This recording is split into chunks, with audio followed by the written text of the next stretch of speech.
Equity. Welcome to Standard TA's Equity and Accessibility Advisory Committee's quarterly meeting. I am Angela Swanson, transit staff member to the committee. We do not have, as of yet, we have quorum to be able to begin the meeting today, but we do not have present with us the chair or the vice chair. So in their absence, we do expect them to arrive, but we do have a very full agenda, so as not to delay today's meeting, we will move forward in their absence with appointing a temporary chair to get the meeting started.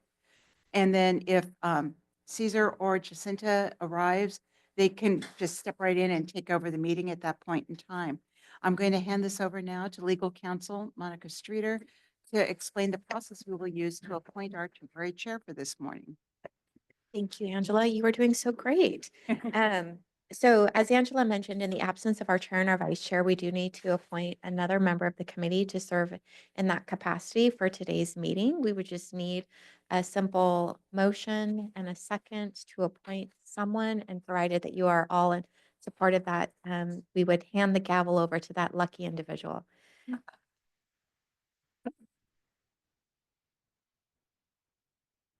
Don't be shy. So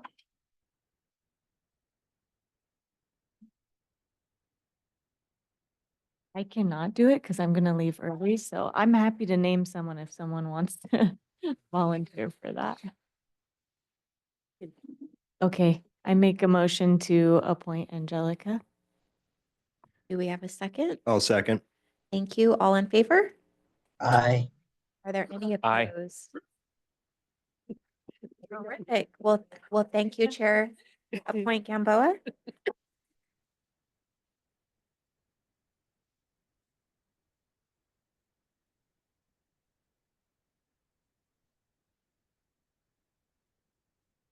The first item on the agenda is call to order.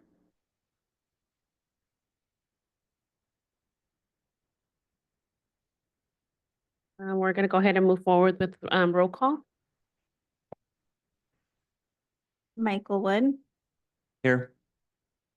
Cesar Rubio, Jacinta Parker, James Smith, Vernon Snodderly, Here. Nick Jensen. Here. Stephen Evans, Here. John Lewis, Present. Angelica Gamboa, Here. Hannah Brady, Here. Mohammed Rashid. Here via Zoom. Chair, you have a quorum. So we're going to go ahead and move forward with next item on the agenda, remote participation due to emergency circumstances. So thank you, Chair Gamboa. We do have a member of the committee who is participating remotely. Member Rashid, as he identified, is participating remotely due to emergency circumstances. So we would need a motion and a second by the board in order to approve his remote participation.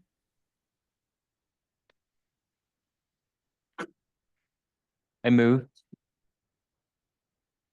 I'll second it.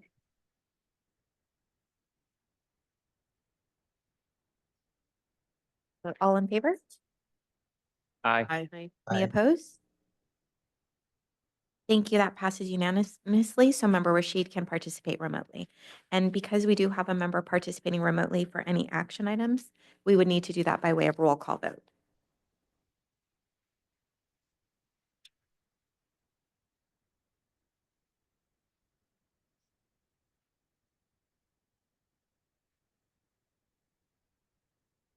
Any public comment?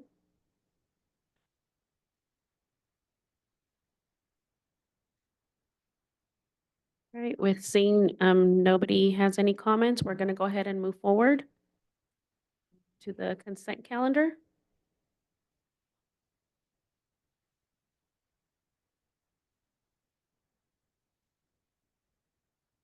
All right, so we're going to need a motion to approve the minutes of the November 14th, 2024 meeting. This is member Rashid. I would like to make a motion to pass the minutes from the November meeting. I'll second it.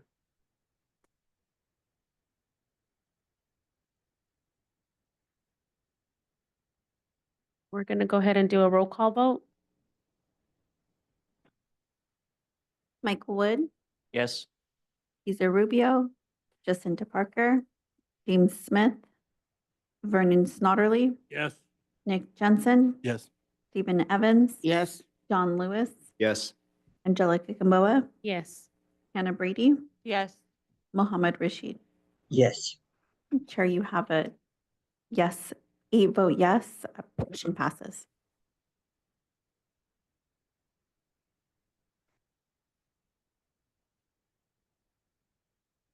All right. Thank you, everybody. We're going to go ahead and move forward to presentations. And I'll take that, Madam Chair.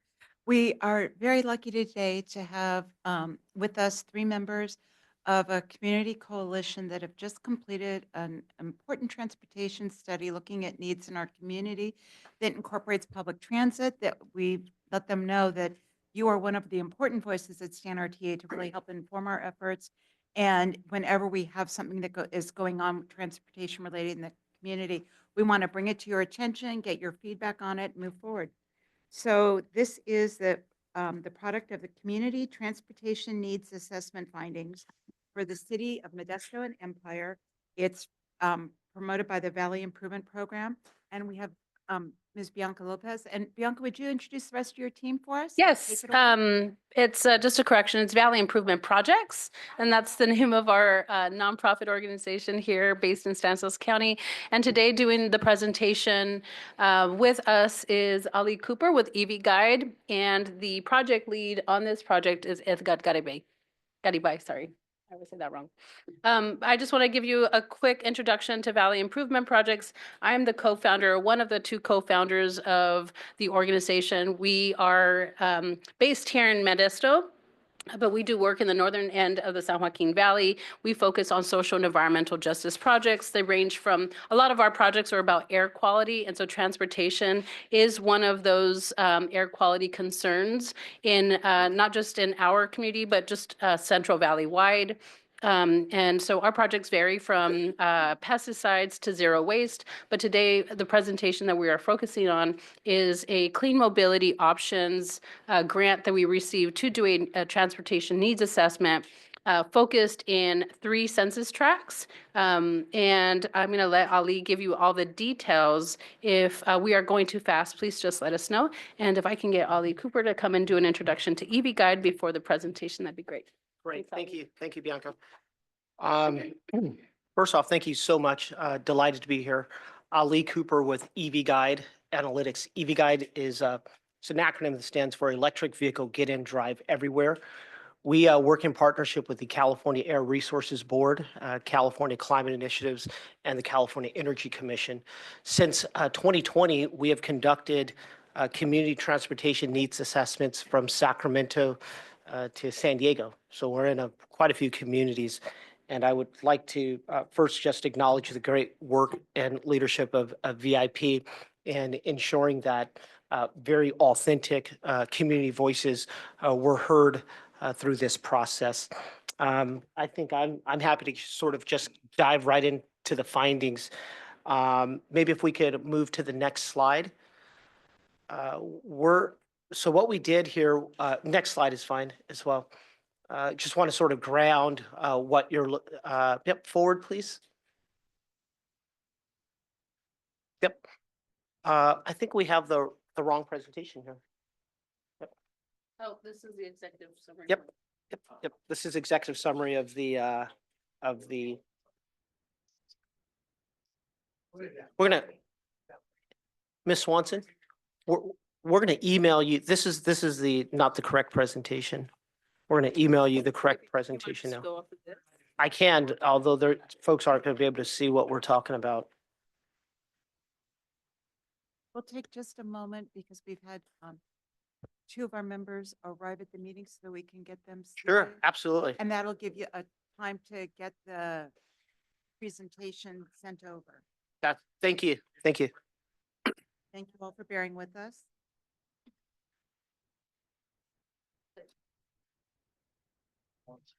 No worries. We're good. We're good. It's technology. We got this. It's easy.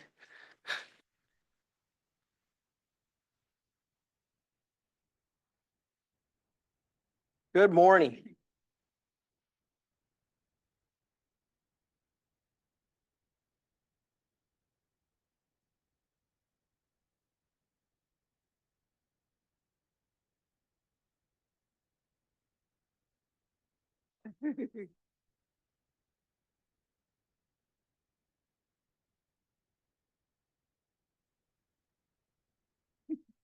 Sure. What?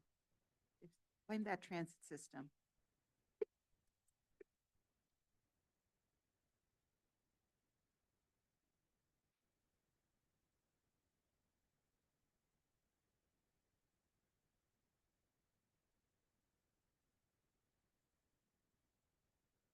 I think he's emailing them directly to.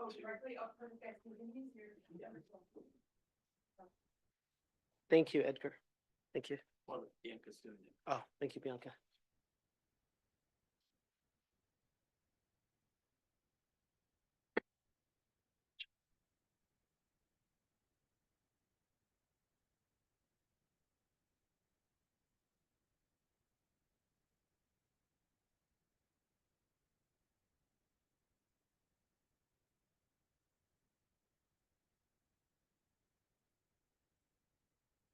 Chewy as well.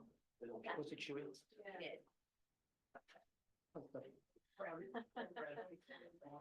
the end, they're over there on the corner.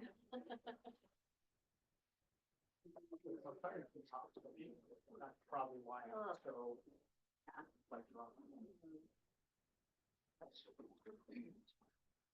It is. I gave up candy for Lent. Yeah, okay, good. I did good. Until this week. I gave in at day 30.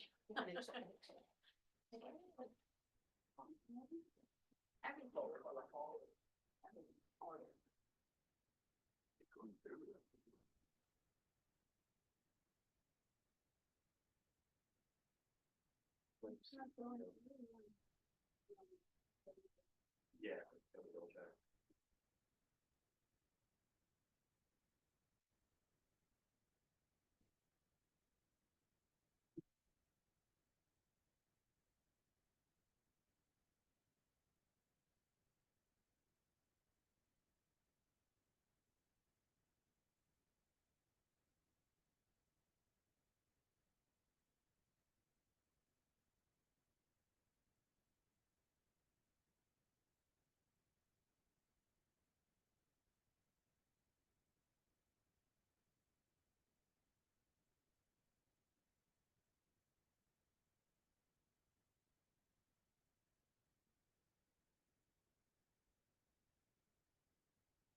Great. That would be a standard code presentation. Sorry.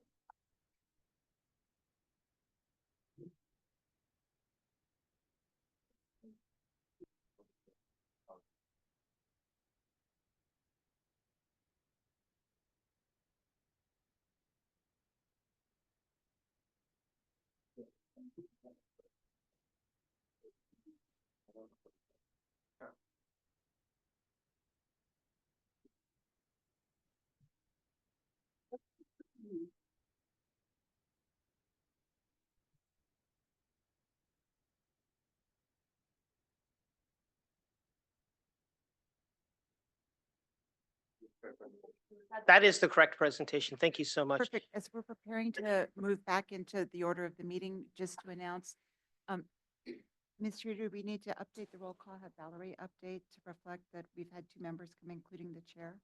Yes, please. If the clerk could update the roll, that would be wonderful. And then to make sure we include them as part of our roll call for any future action items. Perfect.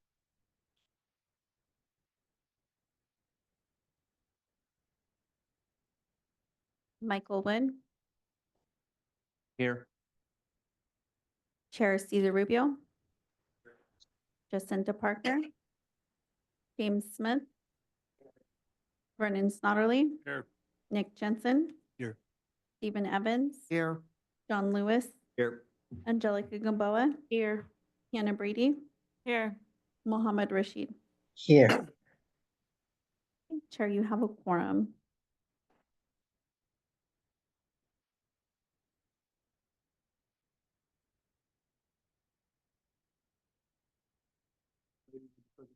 We are. Thank you, sir. Okay, shall I begin? All right, good stuff. So, yeah, I just want to ground us in the work and sort of what happened here. Back in 2023, California Climate Investments made a concentrated investment in understanding the unique transportation needs of community members and some very specific communities in and around Modesto. And so what you're going to see today is you're going to learn about what the findings were in this sort of exhaustive community engagement that we did in a number of neighborhoods. We're going to first start with the very specific work that Valley Improvement Projects led in their project area. What we're displaying now is a map of generally speaking the Modesto area and sort of the purple shaded areas covering sort of West Modesto, Bret Harte, Bystrom, and then Airport, and then even into although this map doesn't show the Empire area, we really took a look at the Empire area as well, and that's what this map displays. This would be the Community Transportation Needs Assessment Project area. Next slide, please. So when you look at, so again, when I say that California Climate and Investments made a concentrated effort in investments here, there were 3 organizations, each organization led a component of these needs assessments. Today, we're going to focus on cumulatively all 3, but we'll talk a little bit about sort of the work that was generated by VIP's leadership. VIP, in a matter of a year, held 3 stakeholder meetings, administered 199 community surveys, held 3 focus groups, 2 community workshops, and in fact did some door-to-door canvassing to ensure that we were meeting residents and neighbors where they're at. Next slide, please. When you look at the totality of effort in that sort of like 18-month period, there between the 3 organizations combined, there were 9 stakeholder meetings held, over 800 plus surveys administered, 9 focus group sessions, 10 plus community events and workshops. There was, of course, the VIP door-to-door canvassing, and they were the only organization that did that level of contact. We hosted 3 electric vehicle and micromobility demonstration days with educational materials as well as the hardware and equipment on site for residents to sort of understand what the technology and hardware is. And we conducted the assessments over 16 census tracts in Modesto. And maybe 1 or 2 of those were in unincorporated Stanislaus County. But those were the sort of key metrics, and it really gives you an idea of how deep the work was. Okay, next slide, please. And here's what we learned, right? So what we learned was, by and large, when you look at public transportation, what residents told us was that pretty much between 57 to 80%, depending on the census tract, 57 to 80% of residents said that their feeling was that the current transit service was unreliable for their specific needs. By and large, we heard resoundingly both from the survey data as well as the focus groups that the schedules don't align with the needs of workers. 42% said that it takes too long to get where they need to go utilizing public transit, and it sort of again depending on which census tracts you're in, the range was varied between 20 and 57% said they don't use transit regularly, and most are not using it at all because it doesn't work for them. Next slide. Thank you. People shared their concerns about public safety and infrastructure as it pertains to public transportation. So roughly 31 to 45% don't feel safe using public transportation. Folks cited poor lighting, lack of surveillance, and stops that aren't ADA compliant were common among the individuals and residents that we spoke with. We also learned that while there's a desire for micromobility options like biking. In the communities that we engaged residents, there was a lack of safe bike lanes and pedestrian crossings, which of course limit how folks get around without a car. Next slide, please. We really wanted to understand sort of affordability and sort of what those sort of barriers were to folks in the community. And, you know, the fact is that in the neighborhoods we were in, many folks just can't afford their own vehicle. So car ownership was a challenge. 30 to 36% did not have a reliable vehicle or a driver's license. We also learned that particularly through AAA modeling, that the sort of annual average cost of true cost of car ownership is roughly about $9,700 per household. So of course, these financial barriers impact community members in very meaningful ways that, you know, restrict their ability to get to and from places when they need to or want to. Next slide, please. So what's really good news here is that, you know, in addition to understanding from residents sort of what their challenges were, we spent a great deal of time trying to understand what sort of solutions would help to improve their lives like now. And so here's what they told us. They told us, for example, that, you know, something as simple as more frequent bus stops and better routes, right? Having transportation planners look at that would be helpful. Installing safer, well-lit and or ADA compliant bus stops is needed. And then, of course, because, you know, like we all live here in the North Central Valley, we understand that the days are getting hotter, and that will, you know, be the case for the foreseeable future. There was a need for shade structures at bus stops. And there was also a recognition that more bilingual signage would be helpful for folks as well. Next slide. We tested sort of knowledge on new technology like electric vehicles and electric vehicle charging infrastructure. We also, you know, had conversations about car share programs and sort of wanted to get sort of baseline understanding if folks understood what a car share program was and whether or not there would be interest in such a program. And what we learned was that, again, depending on census tract, you know, a large percentage of folks said they would be very much interested in some sort of alternative transportation option like a car share in neighborhoods where for a nominal dollar amount, residents could borrow that car, rent that car and bring it back and drop it off at that particular location. And so that really speaks to the situation related to mobility hubs, like the idea that in and around the community at very accessible, safe places, residents would be able to go check out a vehicle, very much like how they go to a library and check out a book and bring that book back, whether it's a vehicle or a bike or a scooter, if there was a desire for that type of transportation option. We also understood from the data that there is a recognition that there's a lack of charging infrastructure. So when you talk about things like a car share program or that is sustainable and electric, residents said, hey, look, it sounds great, but gee, where would we charge? We don't feel like there's sufficient charging in our neighborhood. So building out that infrastructure was a priority as well. Next slide, please.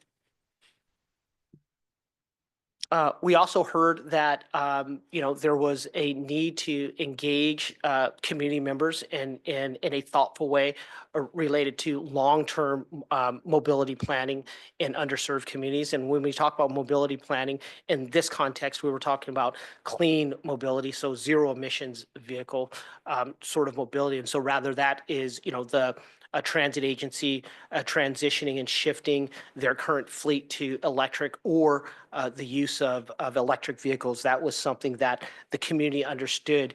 I think it cannot be understated that in the census tracts and in the community and with the community members that we spoke with, there is an absolute recognition that emissions from vehicles have a profoundly negative impact on air quality. So this is not a situation where you have a community that's underinformed about the nature of the situation. Quite surprisingly, there was a high degree of interest in transitioning to electric vehicles, but also a high degree of anxiety around the lack of charging infrastructure as well as the cost of acquiring one's own electric vehicle. So just want to note that. There was, of course, when you look at sort of the income ranges of the households of residents that we spoke to, any sort of solution that would be brought to the community would, we would have to welcome, of course, and pair that up with some sort of subsidized fare or flexible payment plan.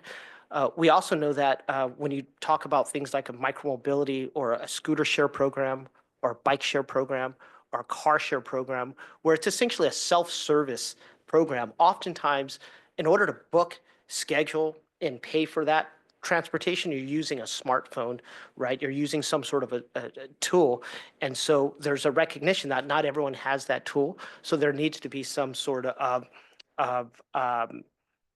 situation where there were other forms of more readily available payment, right? So rather that's some way in which folks could take cash, or there were issued essentially prepaid cards, right? So there's a payment method situation that's got to be resolved, and the community recognizes that. But by and large, the community wants to ensure that as stakeholders in the community, rather that's a local government, transit authorities, and or nonprofit EJ groups like VIP are working towards these solutions, that they have a meaningful voice at the table. And so that's why, in many ways, this transportation needs assessment was so important, because as you see, when you look at the key metrics, we talk to a lot of community members, right? And particularly, again, driven by VIP's leadership, they were very committed to having authentic voices, right? Not just getting numbers, but having genuine conversations, which is why the focus groups also were so important. Next slide, please. Yeah, and this sort of speaks to, again, having those authentic voices and making certain that as you continue to move forward in planning around transportation improvements, that you create a real stakeholder table like VIP did, where you've got residents who will be impacted one way or the other at the table and listening to their voices. Next slide, please. And that sort of concludes the findings. We have the findings will be published. We'll certainly share that with you. We've got other sort of executive summary documents that we can share with you as well. This project, again, was funded by Clean Mobility Options, which is a California Climate Initiatives project. And we were really proud and excited to be part of the program and want to continue to be a stakeholder with you. So thank you so much for your time today. Happy to take any questions as well.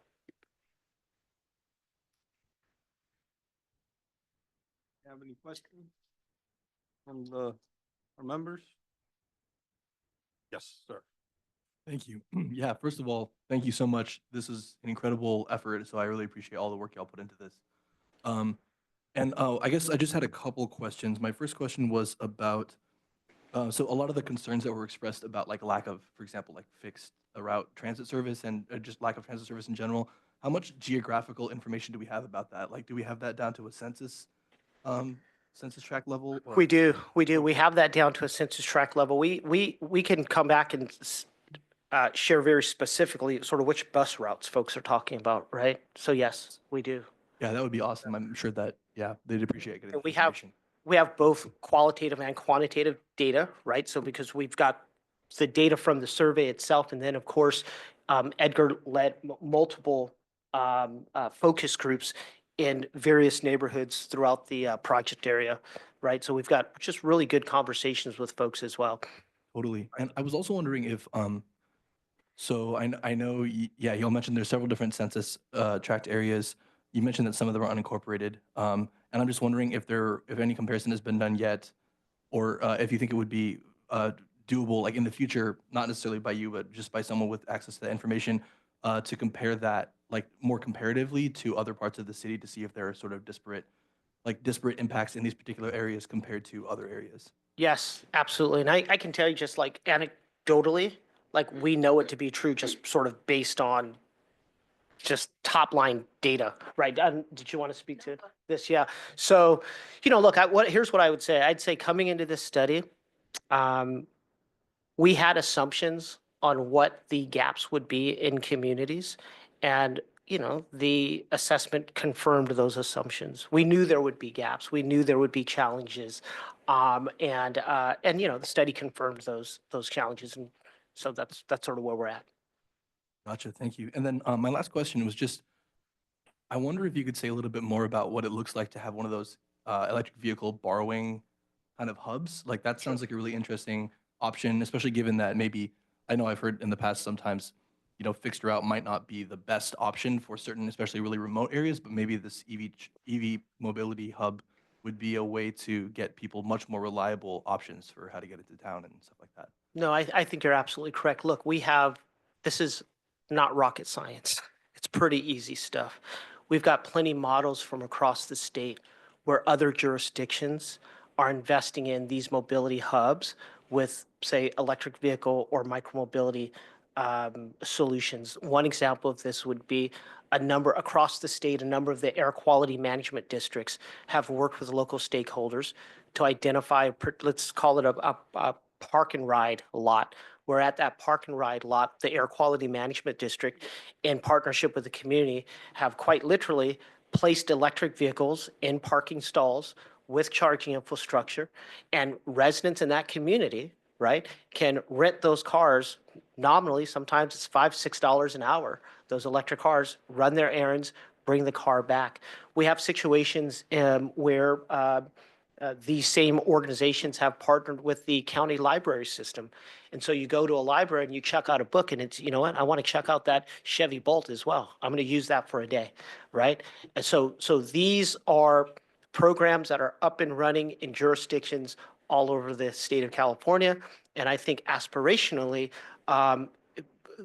this study points to those types of solutions in this community as well. But that's sort of practically what that program looks like. Typically, these programs are run by independent non-public operators. So for example, the Air Quality Management District or the county or the city or the library system will partner with a third-party mobility operator. The third-party mobility operator will build the infrastructure, deliver the vehicles, and manage. So all of the operations management of that particular service is done by a third party with no capital cost to the local jurisdiction and no liability to the local jurisdiction. That's sort of what the model has been across the state. And we certainly can get you both operating models, right, as well as key studies that demonstrate sort of what the outcome of these programs have been. Both the University of California, Davis's Transportation Institute most recently wrapped up a study with a local provider in Northern California. That was a 3-year study that studied practically how do these car share services operate in communities, and what have been the outcomes for those residents.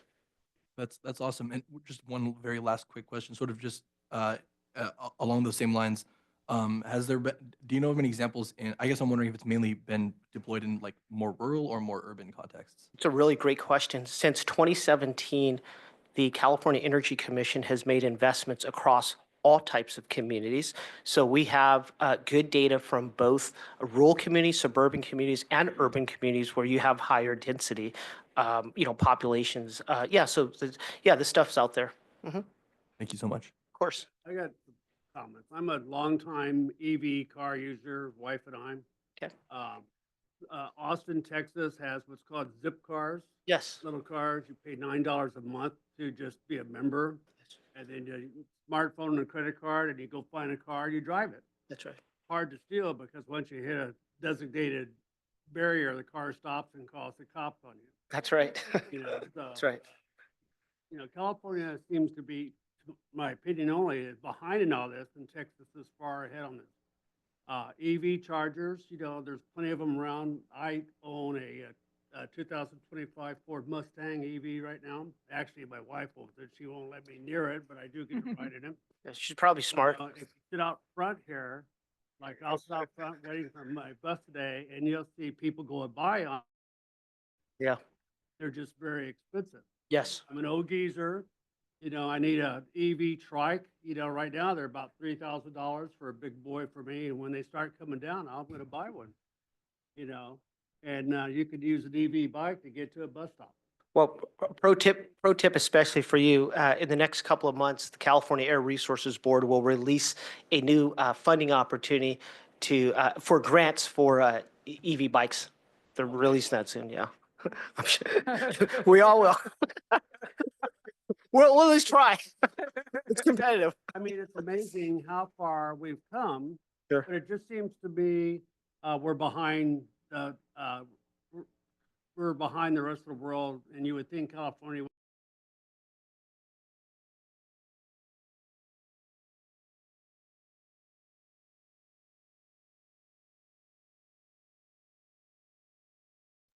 You know, we're gonna need a lot more chargers. Good job, thank you. Thank you, sir. Appreciate you. We have any more questions?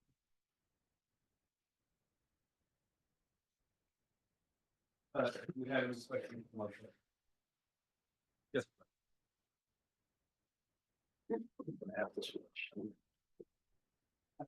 Shit, sorry. All right, you're good.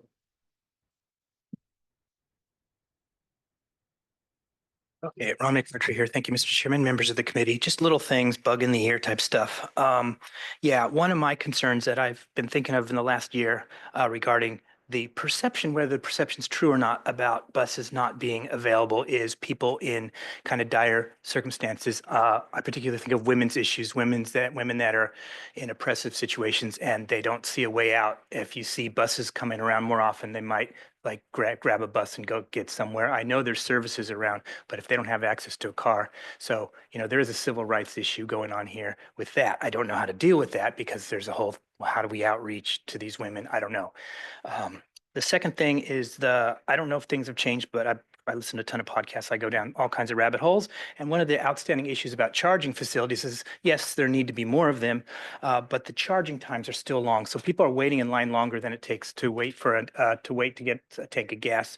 So unfortunately, it looks like we still have a technology breakthrough that we still need for that to be you know, useful to everybody, whatever their economic status is. And practical, regarding the outreach, if you're talking about people of, you know, that are work people that, you know, they don't have time to research things, maybe there's language barriers and stuff, there is going to be the issue when you have these outreaches as a feedback for a VIP, that anybody who comes to these meetings, let them know the reality of the bureaucracy of how long and how these things take place, so they can be not just give their public feedback, oh, we really need this, we really need that, but to be helpful in a specific way.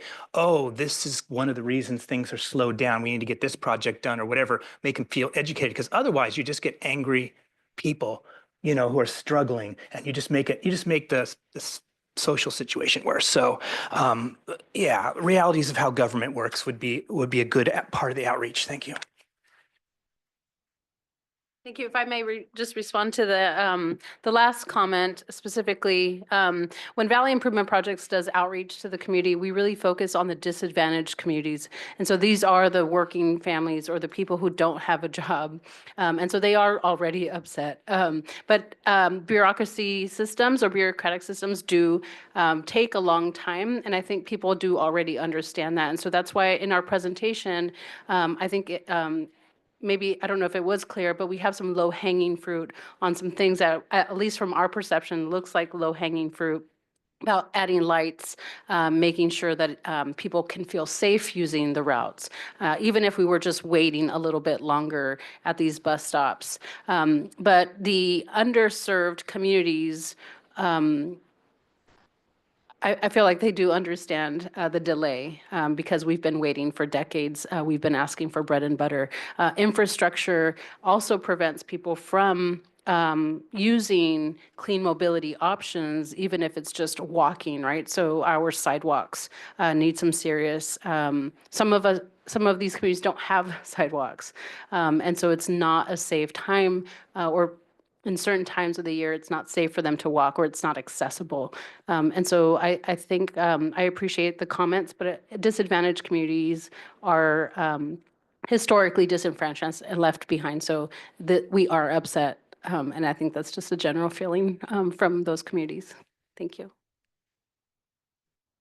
Mr. Chair, just a quick comment to thank VIP for coming in today and to let you know that it'll be touched on more under agency reports, but we do have a major short-range transit planning process that STAN-RTA will be starting this summer. And with this wonderful groundwork that's been done by VIP and the other two organizations, it's already providing useful insights that STAN-RTA has invited that this is the start of a collaborative opportunity to improve the quality of service to all in our county, and that we will be moving forward on it.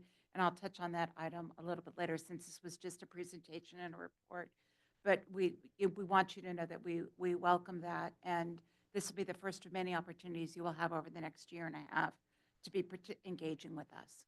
If I may just name the two other organizations. They're grassroots organizations, or at least the Martin Luther King Committee in West Modesto was the other organization, and the South Modesto Business United. It's like a chamber of commerce for the South Modesto communities, were the other two organizations that also did this very similar project in just different census tracts.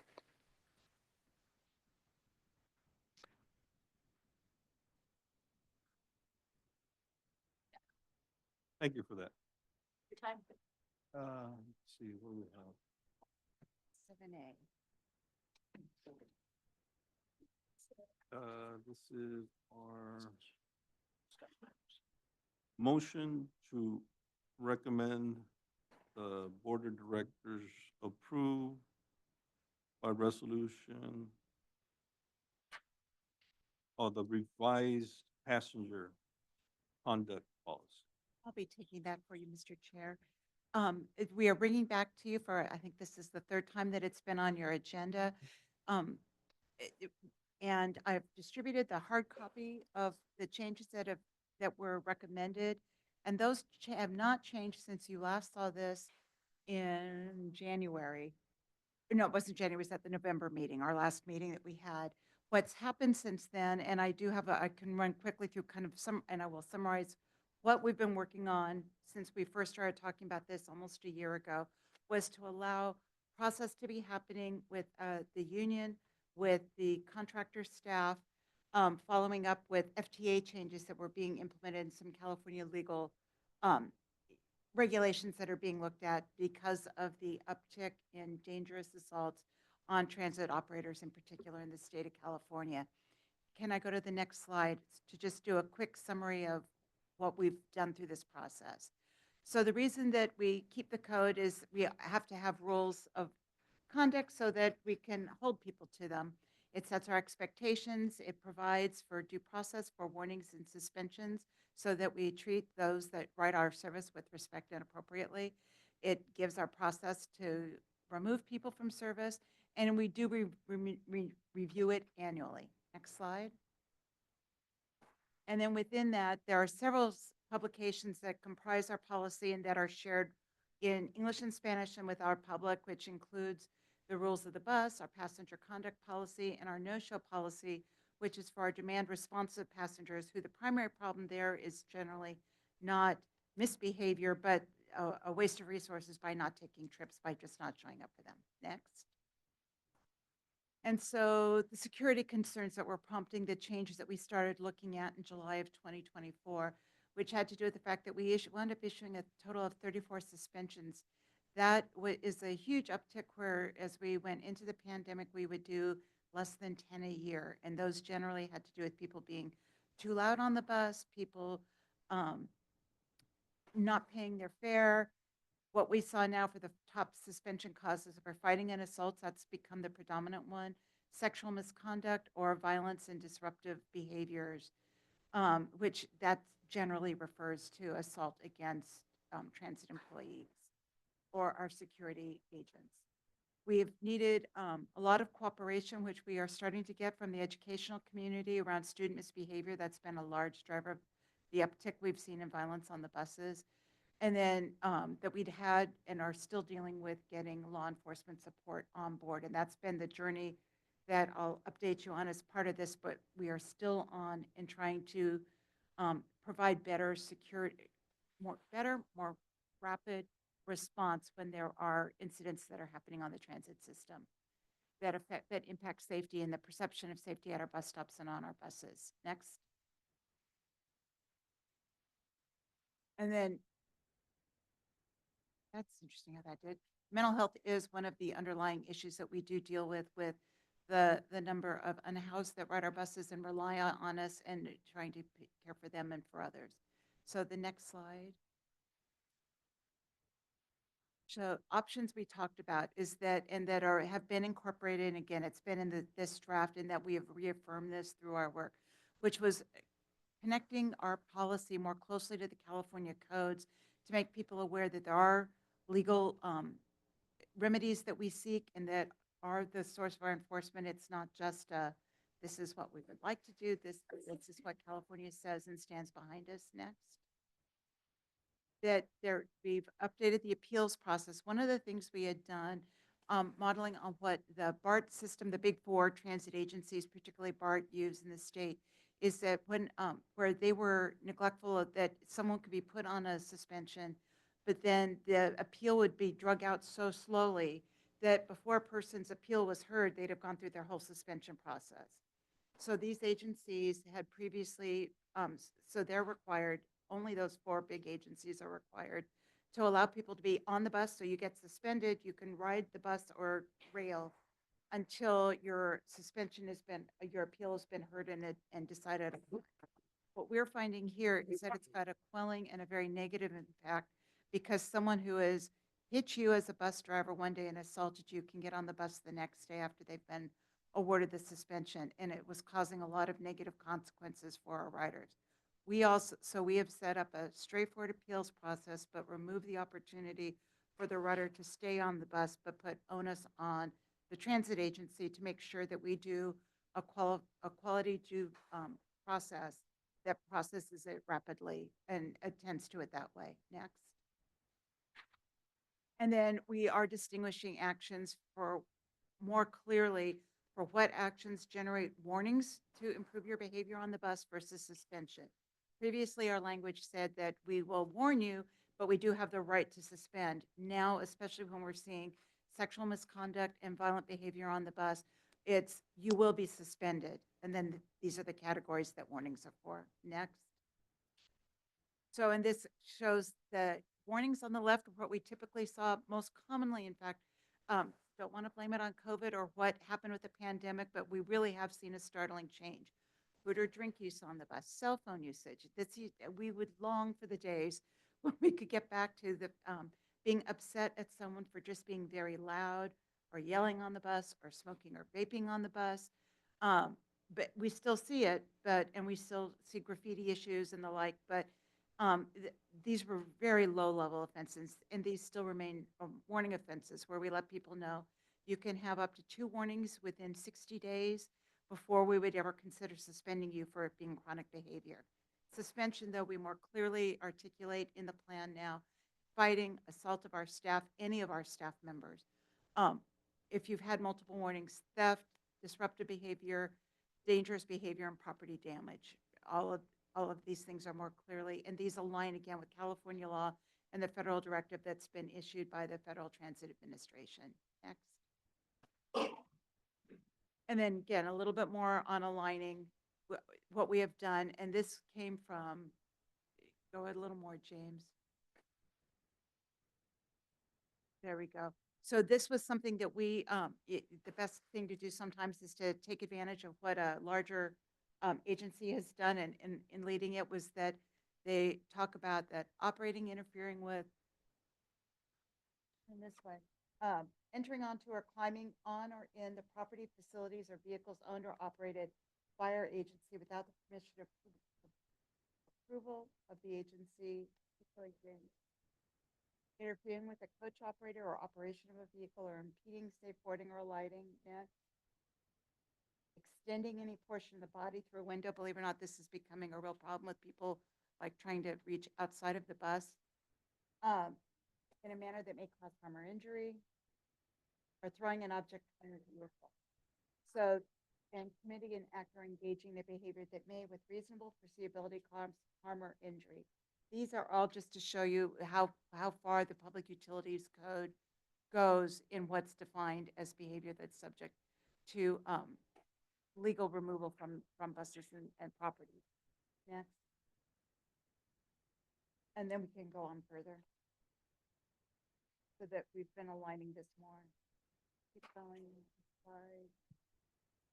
And again, I touched on the appeals process changes where that they can stay on during their appeal, that we have recommended removing that. And that was highly sought after by bus drivers in the union in our outreach with them. Next. And so that's what we've recommended and presented to you previously. And again, the work we've done since we have done public outreach meetings where we've done a couple on the phone and in person with staff. We have presented it to you a couple of times, once in detail, and then given you updates on the work we were doing. We've also been working with our contractor staff and management, which includes the Teamsters Union, which our bus operator staff are affiliated with. Next. And then we've aligned the content better where we've made more clear reference to California law. And then we've reviewed those changes through a series of meetings. So the next steps are for your approval and to do it. You can see where, the change, again, the changes have not changed a lot. We've really been going through the process of doing those other outreach meetings, affirming what's there. I feel that these are prudent changes that are being made. We absolutely welcome any questions or context you have. Again, as the SEACC, you represent a public citizen's voice into the system to make sure what we do, but we would ask for you to be able to make a motion on this to giving your advice to the board to support or not support these changes that we're recommending making in the code, knowing that this, again, will come back in another year for a look.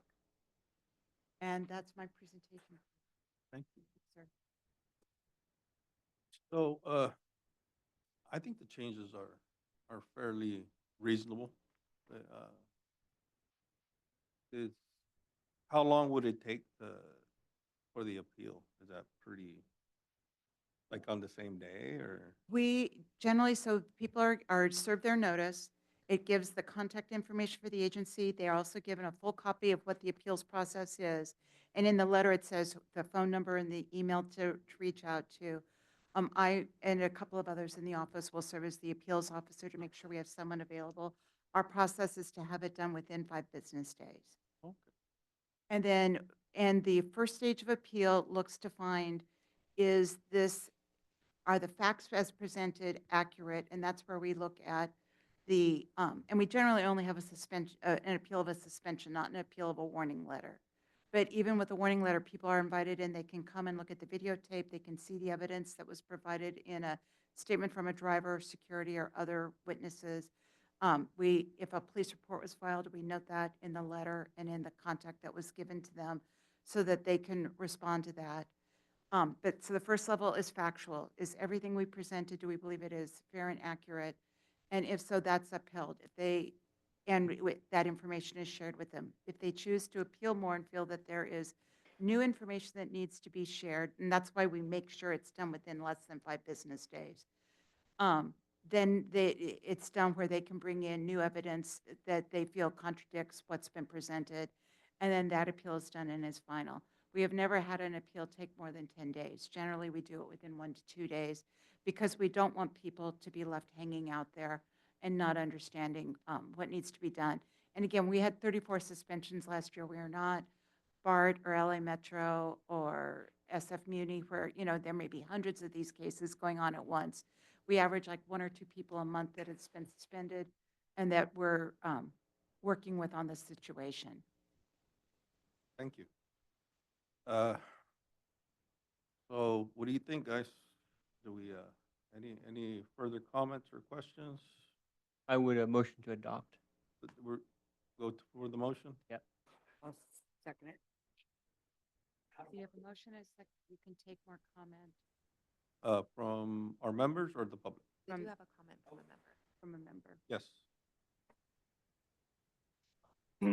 Yeah, thank you. Yeah, I agree. I agree with you overall. I do think overall this seems like you guys have gone through a really good process to try to figure out Mhm. a reasonable policy. I really just have a couple concerns, specifically the maximum duration, the possibility of maximum duration being a permanent ban Yeah. is concerning. But I mean, if that's accompanied by just like making sure that's reserved only for the most extreme cases. It is only for the most extreme cases, and in fact, as a public transit provider, it's very difficult to do a permanent ban. It would really, I mean, I don't even want to kind of try to label or give an example of what it would take for someone to do that, but you could imagine it would involve severe bodily harm or facilities damage to ban somebody. Okay. Yeah, no, that makes sense. That was one thing that I flagged. And then just in general too, and I brought this up before, but just making sure, I mean, given that, you know, if there's a population that this will impact more than other populations, it will likely be folks who are unhoused, folks who are suffering from mental health issues and addiction. And I feel like it's still really important to make sure that just to be continuing to connect with other organizations, other agencies, and just resources for people who are experiencing that, especially given the extra difficulty that folks who are unhoused or suffering from mental illness will have in actually participating in the appeals process, you know, without a steady way to be contacted or steady ability to kind of participate in something like that. I think it's really important to be able to get those resources to folks like that as quickly as possible, to be able to sort of also just to be able to make sure that they don't end up becoming repeat offenders. You're absolutely right, and we agree, and that's part of where a couple of things that we've been doing to help with it that's outside the specifics of the conduct policy, but there has been more work invested in by our contractor with de-escalation training of their operators. They already had it, but how important that is, that if somebody comes on who has, issues in their life for whatever reason, that could be causing conflict on the bus, the the operator's tone, and the way they handle can de-escalate a situation so rapidly, or even to investigate, to know and to take proactive steps, really makes such a difference in the outcome that we experience. We also are working more closer with the two recent community action teams that are sponsored by the city of Modesto and the county of Stanislaus, and we are still continuing to negotiate and hope soon, but I can't announce yet that we being able to secure working with local law enforcement to now provide our security, which again provides better continuity and bringing in those community support team resources to help us out with those cases we run into. Great. Yeah, thank you. Thank you, sir. I have a comment also. Yes. Our organization also recently adopted a customer code of conduct, and I wanted to also just mention in a public platform that I see these just as much for the operators and the staff as they are actually for the clients. And it's really important that these be communicated at multiple junctures and very clearly so that everybody understands what the expectations are. So I'm interested in kind of when and how people get access to this, and also to the point of maybe higher population representation of folks who have mental health issues or are, unhoused. Those may or may not be related, this to me is not in a logical order for my brain, how the sections are laid out. Like it's a little bit mixed up. And also, is there a possibility to get like a one pager that says like, this is like the main hits, and then you can see more details in like the full policy? That might be helpful. No, and I appreciate you bringing that up, and that's where we do show just what the rules of the bus are, and that's really what's put out, and that's on car cards on the bus. It's in a little, what they call it, a rack card that's on the bus in English and Spanish. Are two primary languages, so that's made available to everybody on the bus, and it's reiterated. Those rules are posted at the transit center, at bus bays. We don't have them on bus shelters currently because they don't last there. But we do put those out with what are the clear behavioral expectations are with what goes on. This is, and I appreciate the feedback, and we'll work on reformulating how this document looks for the long term. But that's put there, and it's also on the website. We push it out on our social media. It's available on anyone who uses their smartphones. You know, we send those warnings out. And I do take and appreciate the thought about that need, that it's a mutual respect that needs to go on. And that's a constant effort that goes on. Our contractor monthly does safety meetings and trainings. And again, that's reduced sensitivity. Mohammed is one, for instance, who has participated several times a year, that he goes to the trainings to talk with operators so they have a better understanding of how to interact with someone who uses a mobility device and has differences, so that they're treated respectfully and can have open dialogue. So we really work at that. And again, and why we keep our GoGov, where we have our complaint system, so that if complaints come in and we find, and it's reviewed by staff, we have video on all of our buses, we have video at the transit center. Whenever a complaint comes in, we pull all that video, look at it, and if an operator is found to be rude, and everyone has a bad day, and it happens sometimes, or sometimes someone may take the job and not be a good fit, we will deal with them and work with them, and again, put them through a retraining to understand what's expected behavior, how to de-escalate, how do you work for a better outcome. And again, for us, we feel like this is something that's been frightening because we've seen such a change, but I do want to reiterate, 3 million rides a year, and we had 34 suspensions last year. So we're, to keep that perspective. But I appreciate your feedback, and we will continue to work on it. Thank you. Any more questions from our members? Any questions from the public? Yes, sir.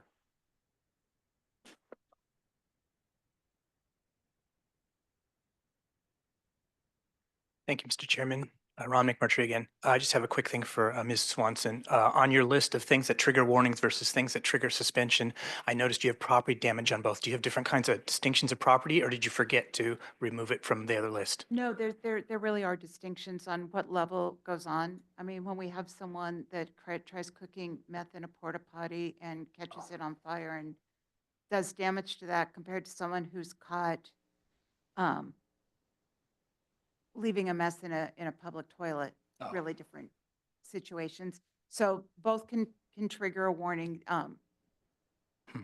And I didn't, Okay. so it was, they were purposely left there, but there are yeah. definite differences. I'm just thinking any kind of damage that is going to cost the agency any money. It's just like, well, even if it seems trivial to the average person, like that's not acceptable. Definition You too, shouldn't because scratch the there's- buses or break the chain link fence to the facility or whatever. Right. No, and some of it has to do with legal definitions on what's minor damage and what's greater damage. Okay, thank you.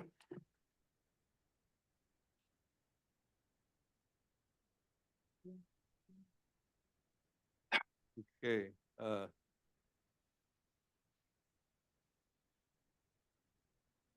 We have a motion. I missed the maker of the motion in the second. Thank you. Thank you. Are they ready for you, Jim?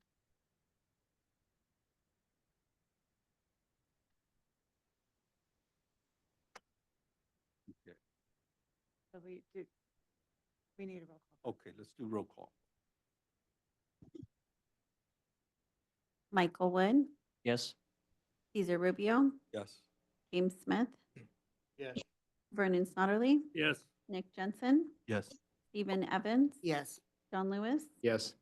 Angelica Gamboa, Yes. Hannah Brady, Yes. Mohammed Rashid. Yes. Okay, chair motion passes. Now we have 7B, Standard RTA fiscal year 2025, 2026 budget. Who's gonna present that? And that'll be Nicole Hensley. I'll be presenting that. My name's Nicole Hensley. I'm the financial analyst for Stan RTA. Today, I'm PowerPoint, sorry. Okay.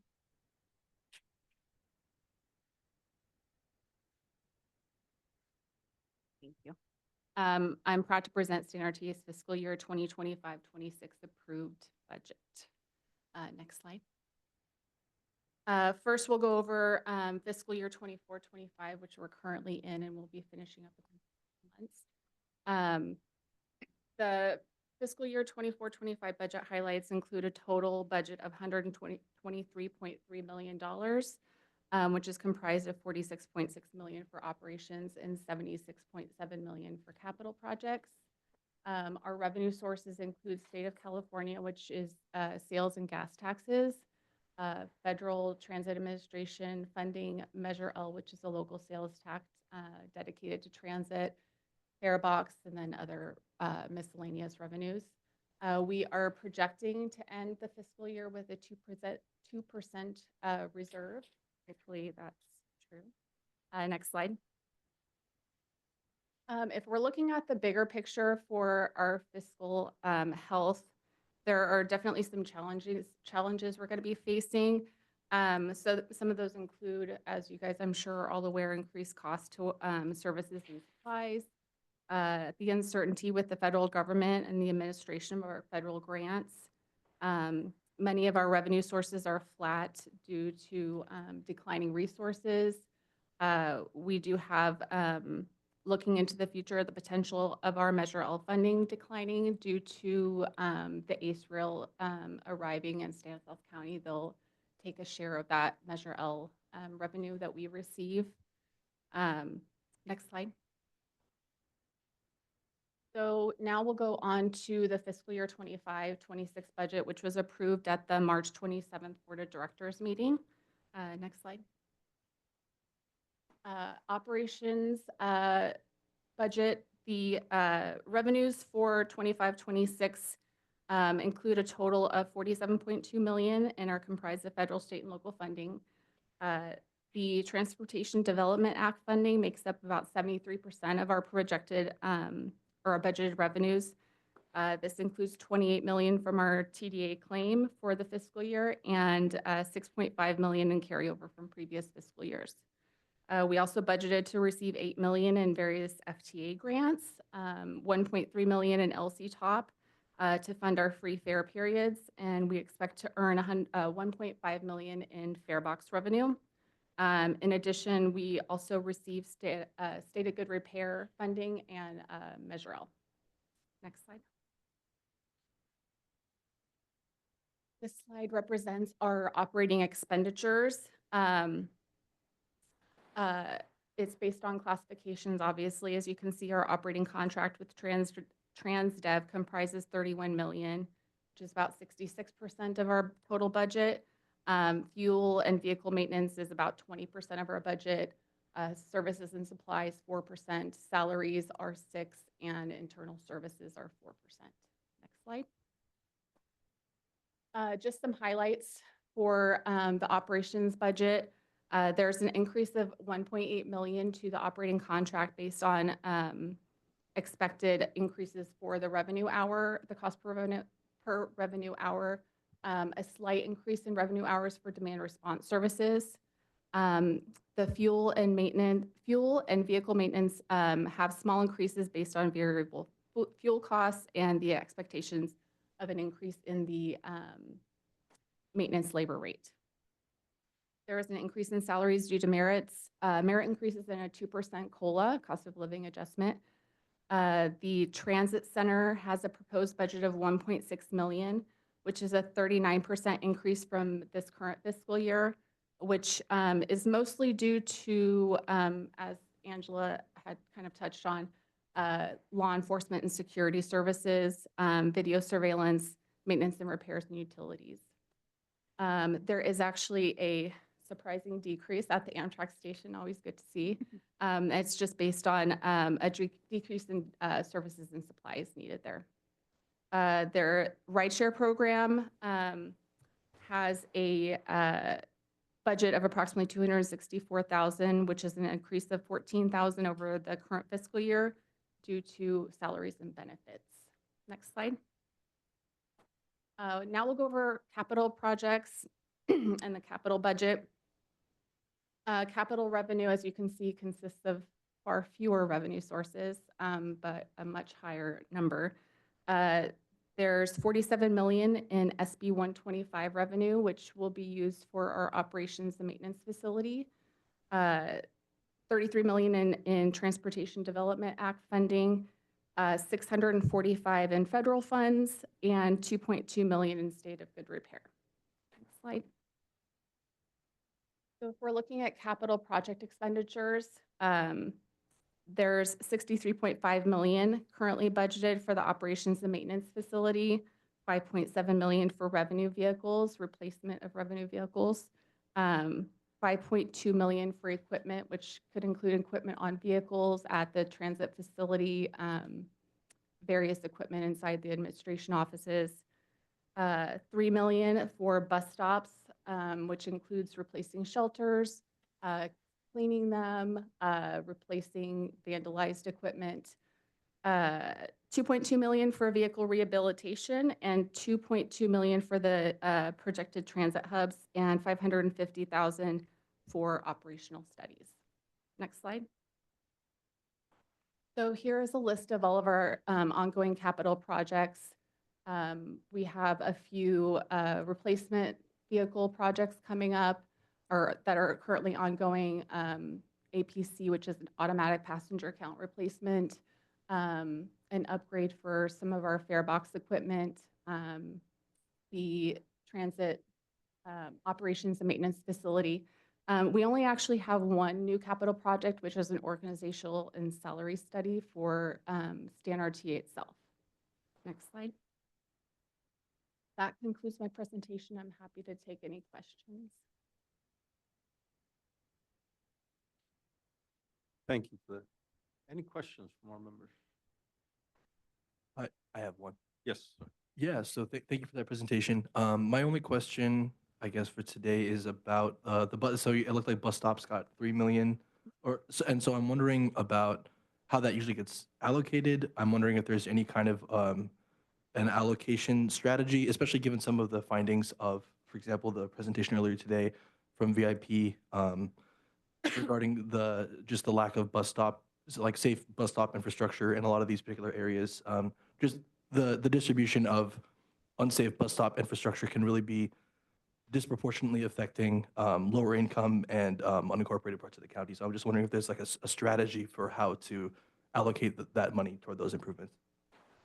I can touch on a little bit of it. I'm not the planner, so I can't speak to all of it, but I can tell you the replacement of shelters, trash cans, things like that are all they use this funding to pay for those. When it comes to lighting equipment, this is something I know that we have.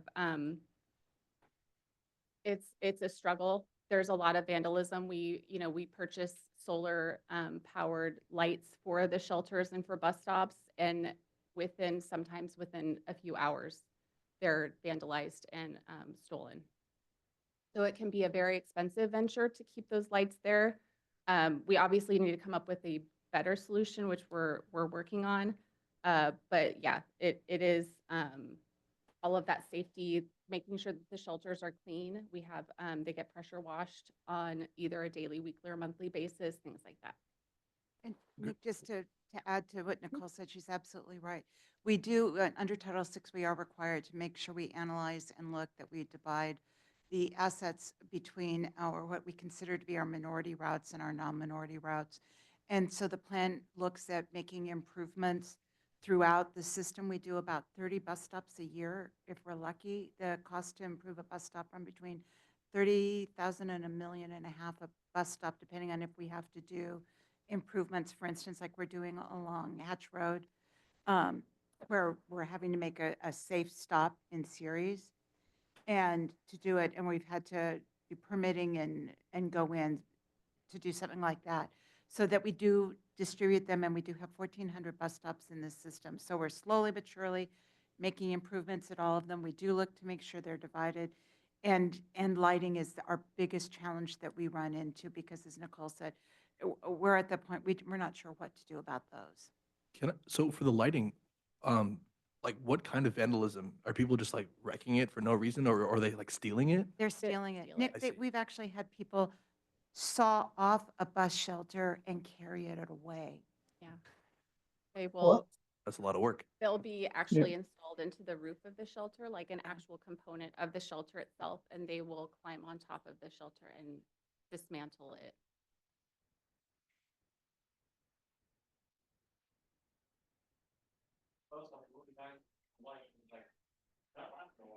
Yeah, they're, Right. it's, So, but that doesn't mean you don't provide bus Yeah. stops and you ignore communities that you may be running into more vandalism issues with, right? So that's not an excuse for it.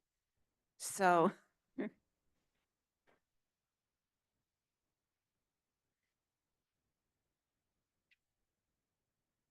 So we are working on it and trying to get it, for the funds allocated, it's more than, a lot of agencies are able to do, but we're continuing to work on it and we do make sure it's spread around. Gotcha. Yeah, no, I appreciate that. I think, yeah, my only recommendation would be maybe working together with VIP, Yeah. especially on some of the census tracts that they have data about, just because since we have that data, might be really great to implement that in terms of finding places that maybe should get priority for some of these bus stop improvements and looking into those. Absolutely. We agree. Any more questions from more members? No? Or more public? Okay. That was just a report, so we can move on. 7C. I'll take that one. So this is the demand response passenger survey results. This is the first time we've done a demand response survey. We're required to at least triennially survey our fixed route passengers. We do it annually. And several of you have helped us and gave advice on what we should be doing with our survey tool. We did our first time, and I'll go through the results quickly. I know this is a long meeting. We had a lot packed in, having missed January. But so we received 71 total responses. Go to the next slide, James. Our goals, we wanted to start getting baseline data. In some ways, we know a lot about demand response passengers. Those are our ADA paratransit, the general public that can use the dial-a-rides that exist in the town, that are legacy that came to us from the old Stanislaus County system. Those operate in Riverbank, Oakdale, and Patterson, as well as those that ride Medivan, who can be the general public that ride with that. The vast majority of our riders are our ADA passengers. We wanted to look a little bit more about how are we doing, and what are we doing well, and where do we need to improve? And we gleaned a little information this time. I'll share next. So the parameters, we wanted this to be you always want it to be statistically valid, statistically accurate, and to do that, we need about 295. So we thought we might get to it. We randomly selected 210 for phone contact, thinking with the customer service agents who know them. These riders are all registered with us, so we have their phone numbers for all of them because they've had to call us to make their appointment to ride the system. We found that all of them had ridden demand response at least once in 2024. We pulled it out of our ridership for that time. We had our customer service agents do it. We felt that would be a more friendly voice, a voice they already know, to be able to reach out and speak to them. And then we also promoted it on our buses the week we did the survey with a QR code and on the website and social media. Next. So as I said, we needed about 295. We wound up with 55 who responded to us within the week by phone. And we had 16 independent responses come through. So we got far fewer, but we still got some good feedback, I believe. We had roughly 50 men, women, ages 18 to 89. We do have dial-a-riders that are students in Patterson in particular, in Riverbank, but we, for reasons, confined ourselves to 18 and older. And we were able to get responses from 6 of the 9 cities in Stanislaus County with this small pool, which again was still a good diversity. Next. So a couple things. So on average, how often do you ride the bus? The majority of folks ride the bus at least 3 to 7 days a week. So it shows that's usually a measure of transit dependency, that you need the bus to get you around. It's a little lower. It's about 48, 50% compared to 72% on the fixed route. So this shows that this is a group loosely that does not need to ride the bus as often, which will be reflected in more as we go along. So what service do you use? And again, we were looking at it, the vast majority use ADA paratransit compared to the other services. Next question. And then we wanted to test and see, do you ever use the fixed route bus service? ADA and these demand response services are absolutely something we want to provide to ensure that the community, that all the public has the opportunity to get out and live full lives. However, the cost for these trips are about $58 each for a one-way trip compared to about $11 on the bus. Also, fixed routes give you the greatest flexibility and the most freedom for being able to book your trip. So we wanted to test and see, are there ways to maybe increase your ridership on fixed route buses? What we found was the vast majority don't use fixed route. That was 69% of riders. However, on our next question, would you be more likely to, while we still had 65% say, I'm not going to change what I do, and that's perfectly reasonable response, we did have about the rest of the group indicated that they could, if they had some travel training, if they had were taught how to use our smart transit devices, or if we gave them a free monthly pass to ride the fixed route bus, they may use that more often. It would be an incentive for them to learn and to do more and have more freedom. So this is something we're going to look into more as part of our upcoming planning process. Then we dove into some next questions about Medivan and our service, which you all are familiar with Medivan. That's our service that goes daily to the Bay Area where we take folks who need service and help. And then overall, we got pretty good marks for it. Great or good service was about 75% of riders. Okay was 14. No one said the service was poor. I think it's a challenging service sometimes if you're on the late end of getting dropped off and picked up. It can be a very long day if you're having to go to Palo Alto versus going to Livermore, leaving at 6 in the morning. And then the next thing we wanted to know is how vital is this for the paratransit rider's life? And what we found was 51% of the folks, if they couldn't ride paratransit, could rely potentially on family or friends. Taxi, Lyft, or Uber was about 13% of the riders. 15% said they could use the bus. Some would bike or walk, but 25% basically said they wouldn't be able to take the trip, which again really shows that measure of transit dependency we have for this group. Next, we looked at how reliable is the bus for arriving on time. We just had our friend Mr. Smith here having his bus arriving. And this is one where we see that we do have room for improvement, although combined all of the time or most of the time was just under 80%. We still only had 40% who said the bus really can get there on time to pick them up and to do their travel. And again, you have to book your trip the day before. It's shared rides. So we're looking to see if there are ways we can do better with that. And then the next question was, how long are you on the bus? Is it too long? And that's the biggest complaint I will tell you that we get from demand response services. We were lucky that we had almost 60% say that it was all of the time. And then combined, we had about 88% say most of the time. Again, we'd still like to do better. We did have 1% say that almost never do they feel like they're on the bus the right amount of the time.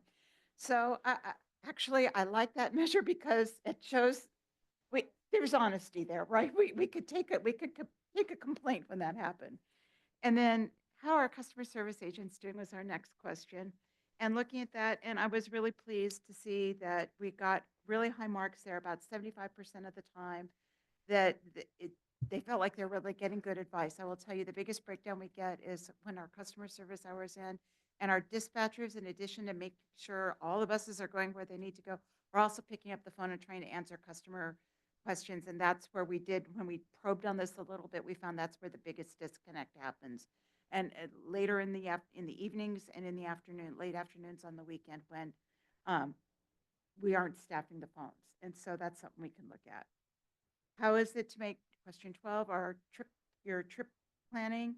And this, we didn't want to look at how well do we do, but it's how long does it take, like are the phones too busy for you when you call in? And our measure is we want all calls to have been answered and responded to within 5 minutes.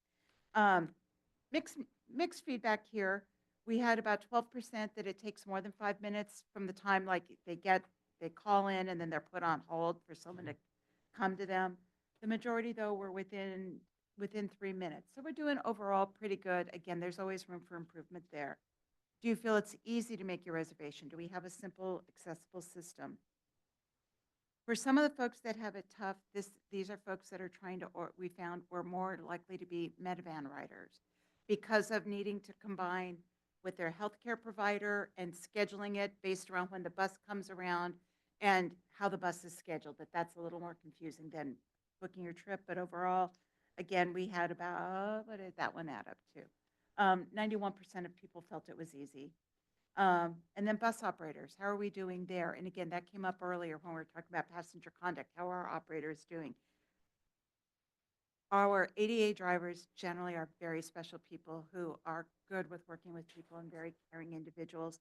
And it was reflected in it all of the time, 80%, and most of the time took us up to 98% of the time. So we feel really good about the service that our operators are providing. Next question we wanted to see, do you feel safe on the bus? And this was, we had 84% said all of the time, most of the time got us to 94%. We do have folks who don't feel safe on the bus about 3% of the time.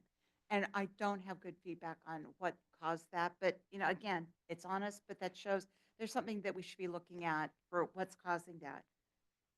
The next questions, couple of questions kind of maybe give some depth to this. So we asked about, do you feel the bus operator is safe and follows all transit laws or traffic laws rather? So we got to 96% between all or most of the time, 84% of the time. We definitely had a couple of people who are not really great with our drivers. And they said, 3% of the time we're almost never. So again, we watch on it. We do have staff that ride along and digesting, but some of our feedback. And do you get dropped off in the correct place? This can be a challenge for people, especially in shopping centers. Are you dropped off or picked up where you want to be? You can imagine if you're going to Vintage Fair Mall, for instance, or any of our big strip malls, like it can be 10 different stores. And are you getting in the same spot? And this is a key thing when you think about some of the abilities and limitations some of our riders have. If you're going to dialysis, you do not want to be dropped off 5 doors down and have to walk that far. That is not going to work for you. And we found, again, good news. We were at 97% between all the time, and most of the time, all the time was 82%. Next, are you treated with the courtesy you deserve, which our expectation is that the bus driver should offer to assist you with getting on the bus and exiting the vehicle. They should be there to help you get on and off to make sure you are safe the whole time that you're with us. And all of the time was only 75%. So for us, that's a metric where we're looking for improvement. But when you add in most of the time, it took us up to about 85%. So we'll work on that. Is the bus clean? This was also very important coming out of COVID and with that population we are serving. 84% of the time said 84% said all of the time. Another 15% said most of the time. So we'll appreciate those marks. This was the one that circles back to how you feel on the bus and are we following? And that's question 20 is your safety is important. Have you experienced something that makes you feel unsafe? This was kind of interesting. We gave various things that could do, and you could answer multiple times. So this doesn't just strictly add up to 100%. But was it the driver's unsafe operation? And we got, and this was one also, only 13% of people, or 13 people answered this, 58 skipped it. So we had a very low response rate on it. But the primary thing was the lift or other equipment malfunction, which we can have, and that happens sometimes with a heavier wheelchair or on a vehicle, the lifts can get cranky.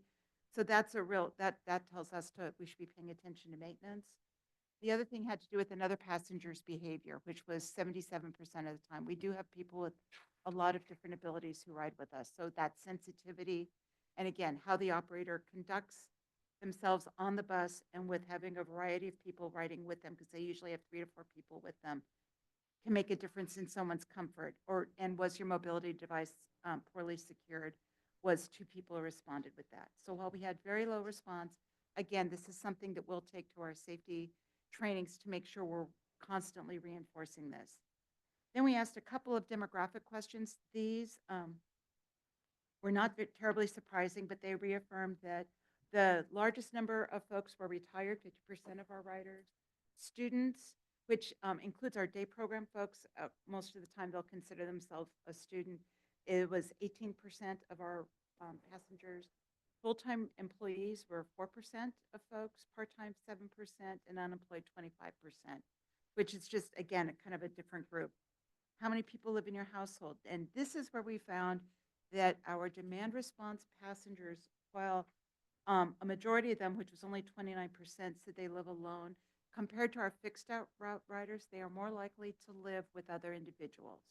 They're disproportionately high numbers, which just tells you a lot about being young and on your own, just a lot of different things. But this was slightly different with that.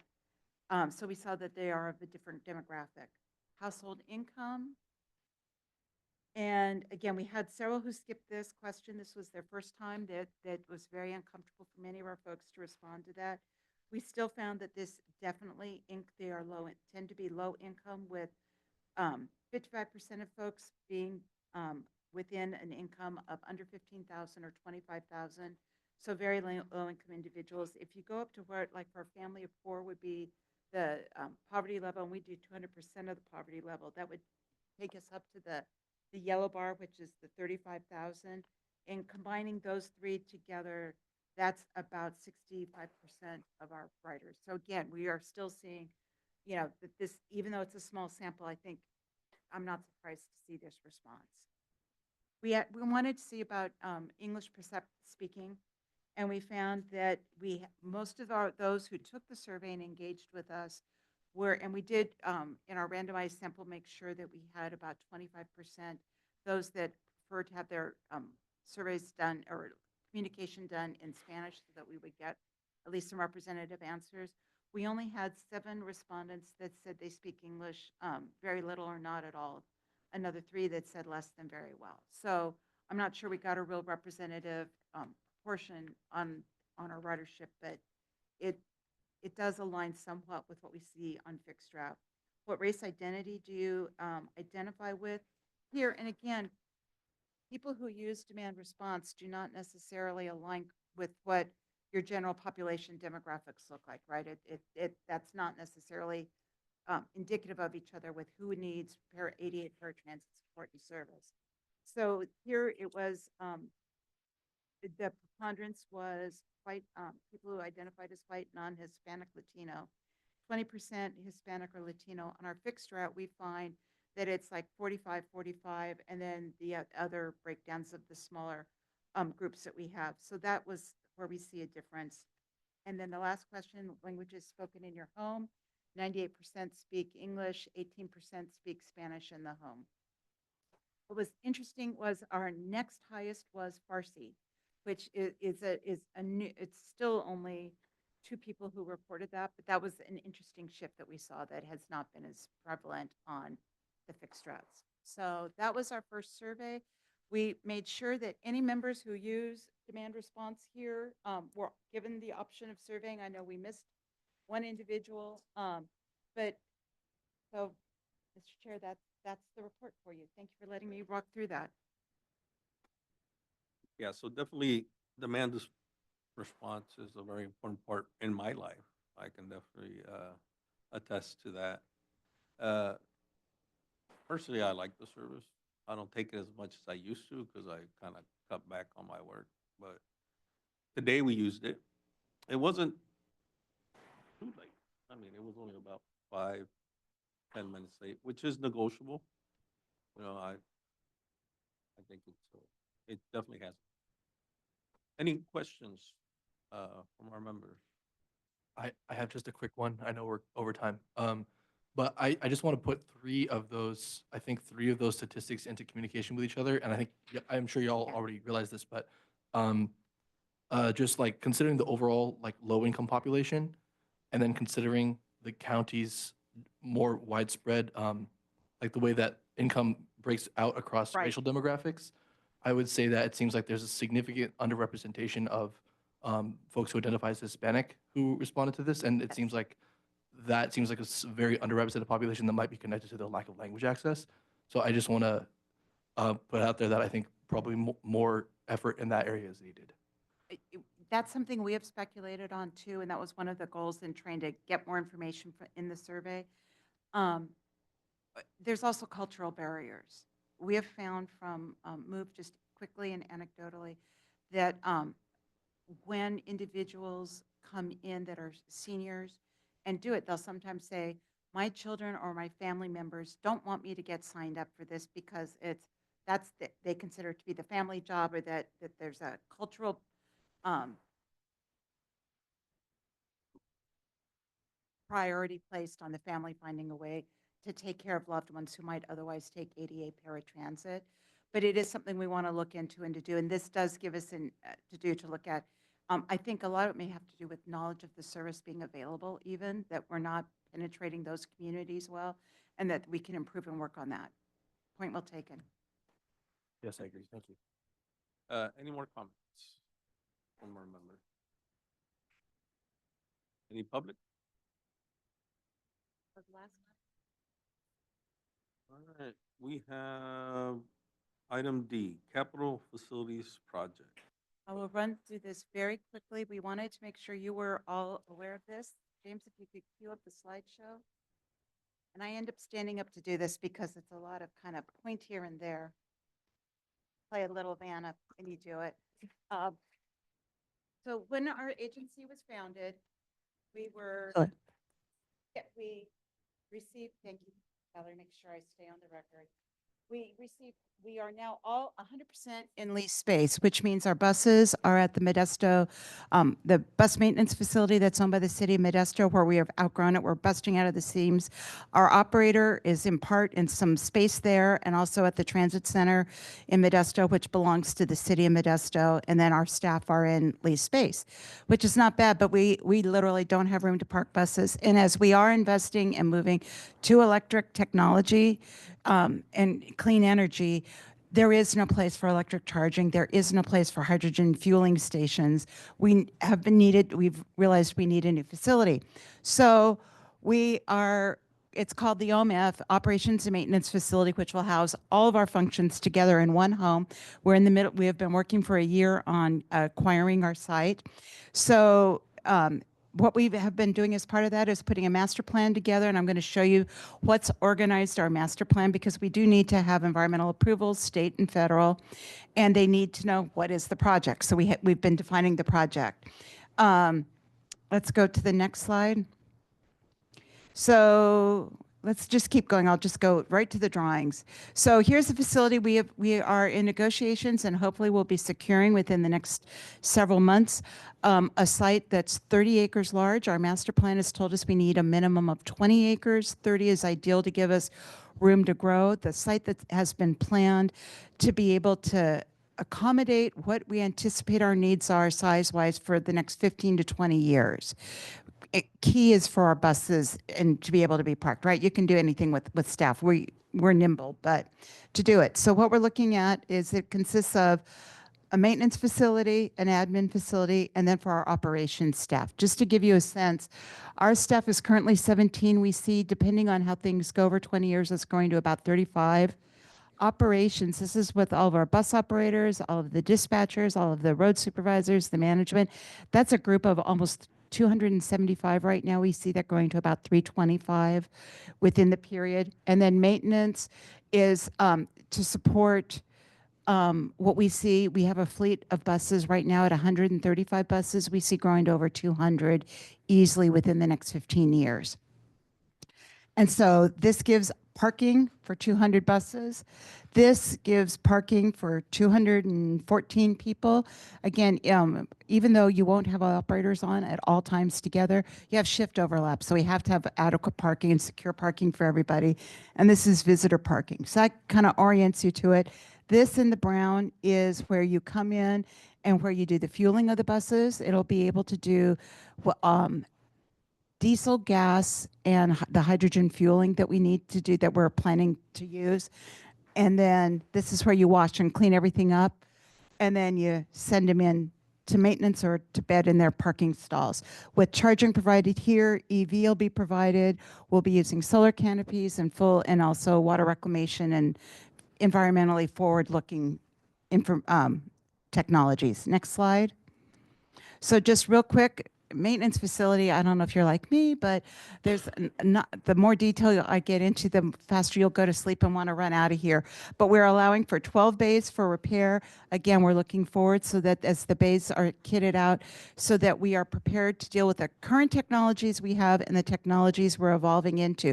For instance, when you're going to, we need a pit to be able to get underneath vehicles right now with our diesel and gas. And right now, there are no electric vehicles for our paratransit. That fleet's 49 vehicles large now.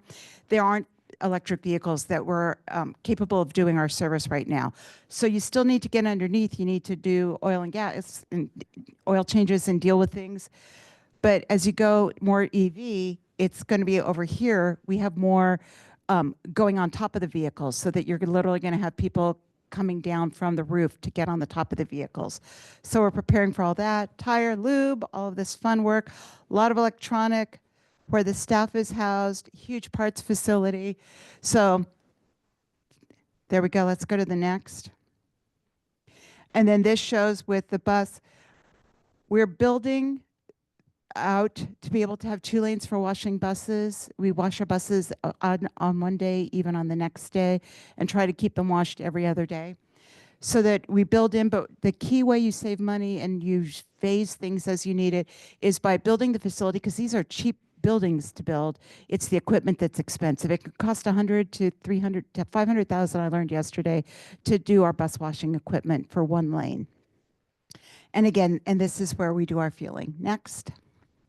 One other thing I will mention about that, we are designing this to be able, if we so choose, to be able to sell hydrogen fuel to the public so that that becomes an option so that we can do that and be a good steward, whether it's the public or whether it's other agencies. So one of the things we've done is we haven't just trusted ourselves about that what we do is the right thing to do. We've been going on site tours looking at agencies that have recently built and to look at some things. Key things, just to show you, these are the solar tubes that they're doing so that you're to have good light, good natural lighting and have a good environment coming in. Look how clean these floors are. This facility is 5 years old and it's still really clean. Portable lifts, you can see where everything is coming down from the, up above. So those are some of the key things. Also the light that's brought in, whether it's above or inside the roll-up doors. We've also designed this so that we're going to be going with BRT to 60-foot buses from 40-foot buses. So our it's 60 feet long, so they're extra long bays so that you can go through and that you can drive through. So you come in to your bay and then you can drive to the next and straight out. Right now, one of the problems we have is you either are backing in and backing out, and that it's just inefficient and doesn't work very well in the long run. So these are some of the things we looked at. This is a sample of like the kind of pits that we need to design. And again, that goes into your infrastructure development. This is one of the key things we found, and this is where you're accessing the buses from above, was for mechanics, how important the small detail, like having a place, because they all bring their own tools. I don't know if you realize that, but they bring in their own tool chests with it. We provide some of the specialized tools, but they do everything, they bring everything else in. And needing to feel they have a safe and secure place to keep their big tool chests and to store it was a major thing that we learned. Yeah, you can. Yeah. Yep. All right, next. And then this is part storage and how much space it takes for doing it. One of the little freebies you get on a maintenance facility, if less than 40% of your space is upstairs, you don't need an elevator, so it just becomes part storage and file storage. So we saw the importance for that. Next. So again, this goes to showing you the kind of equipment that goes into your bus wash bays and then the importance of reclamation systems in doing it, that we want to be environmentally friendly. Next. And then this small thing that we don't currently have is this is where with it's called probing, where you find out how much fare has been taken in, and then you dump the fares into these vaults where it's retained and kept safely, and you count once a week. And so this is where the probe is, and then this is where you would put the cash box. And the probe measures how many riders you've had. So getting this set up will be an improvement, so we're looking at that as a best practice. Next. And then the operations building, key thing, I mean, offices are offices. Important things are having a large training room where we can get groups in all at once so that they can train, having a quality lunchroom, quiet room and space for that, And that we create an operations workspace where they have an eye, where dispatch can keep an eye on where the buses are coming in and out. Next. So again, a couple of things that we don't have that we're talking about that are improvements that don't seem big, but that we're learning is huge for our operations staff is having a mailbox so they can get their information. Right now, most of our transit workers do not have company emails, so information is just put up on bulletin boards, so being able to communicate with them, and they don't have lockers right now where they can bring and drop their items off. So we've learned a lot about how important those things are. Next. And again, keeping operations, again, you can tell I'm not the best photographer, but this is showing how they're keeping an eye out on what's going out on the aisle, keeping everything running on time. It's as simple, because we're human beings, as a dispatcher right here being able to look out on the break room and say, hey, your bus is leaving 2 minutes ago. Where are you? Like, get out there, get going. So this creating that environment where you can really manage the flow and keep your buses moving along. Next slide. And then again, a nice quality break room here at a facility that we'd like to imitate. They use glass garage doors to roll up so they can take advantage of good weather and just create, we all know we all work better if we're in an organization where we feel seen, recognized, and you can gather together and have positive experiences. And this was another small little feature that we've designed in, where a couple of agencies talked to us about, where I told you how operators will get counseled and you'll get hauled in. It's like, sorry, you were being really rude to that person.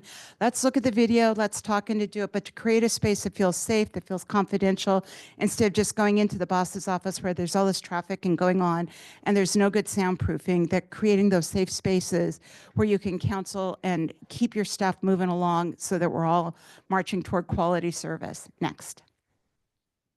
And then the admin building, again, a lot of offices. A couple key things we're really excited about is where we're going into. We think it'll be in the community of Ceres, is an area where there are not a lot of public facilities available. So this boardroom is designed to accommodate over 250 people so that it can become a community asset and become available for events.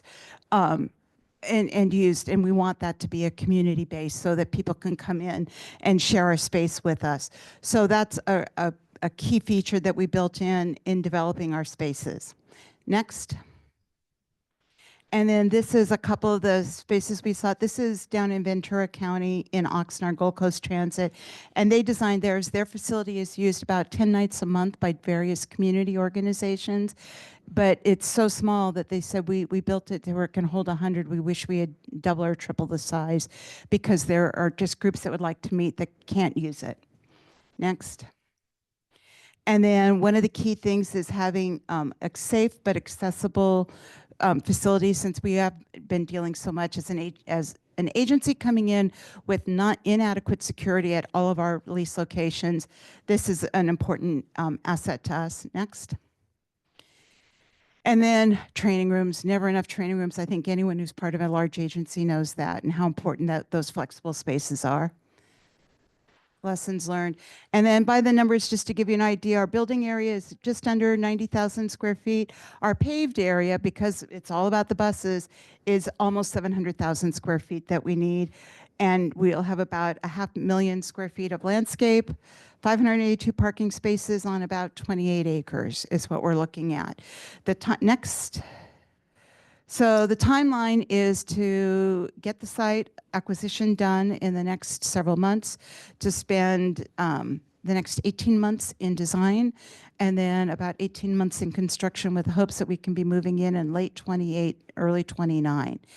Funding for the project, we don't have a current budget. When it was originally part of the zero emission bus plan and identifying it, it was identified as about a $90 million total package. And we've got about 2/3 of the funding available to us. So there we go. I just wanted to make sure you all knew that this was out there and going along with that series project for the transit hub. We can't say that yet because we haven't gotten to that point where it's come outside of closed negotiations. But the series we can say.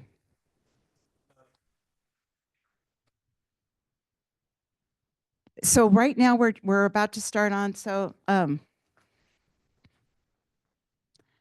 Mr. Chair, with your indulgence, can we move on to item 8A, agency report? And I'll mention that under agency Yes. report. Yes. So agency report, we are about to go out and start our short-range transit planning process. We're going out for an RFP to have a consultant on board by late July, beginning of August.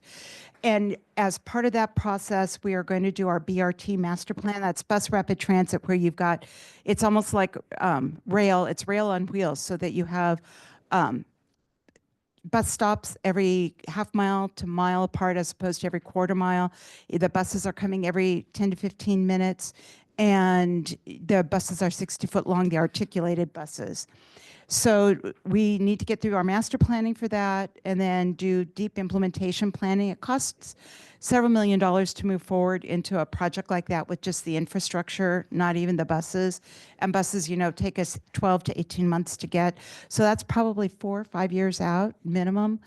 But we are starting that master planning process to identify where our high stakes areas are that we should be putting in that kind of high frequency service. And that'll be all part of the short range transportation planning we're doing. And that'll be going on over the next 15 to 18 months. And we will be working with stakeholders like VIP and those other organizations. We will come to you a couple of times through the process for your feedback on what our findings are and where we're going on that. And then while I'm doing agency reports, Mr. Chair, 2 other things. We just to announce that all of our sitting members whose terms are ending in the next month or so have said that they will continue on with us. We are very pleased to announce that Caesar, Michael, Jim, Jacinta, I'm missing one. Who am I missing? So I have Angela. Mohammed.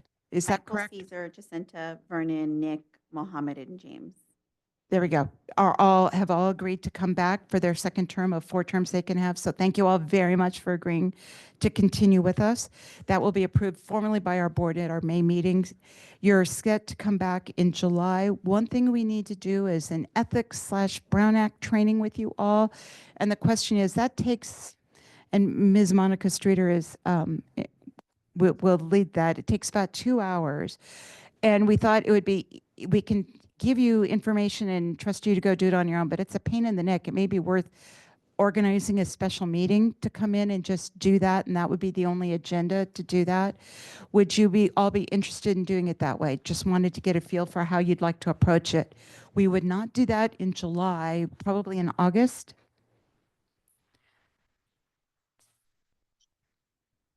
This is Mohammed. I think it would be beneficial to do it like a separate meeting and not in a regular SEACC meeting. Okay. So what we'll do is bring this back as a July consent item to amend your meeting calendar to include an August meeting, and that'll just be a Brown Act/ethics training for you all. All right, thank you. That's it for agency reports. Now, on to item 9.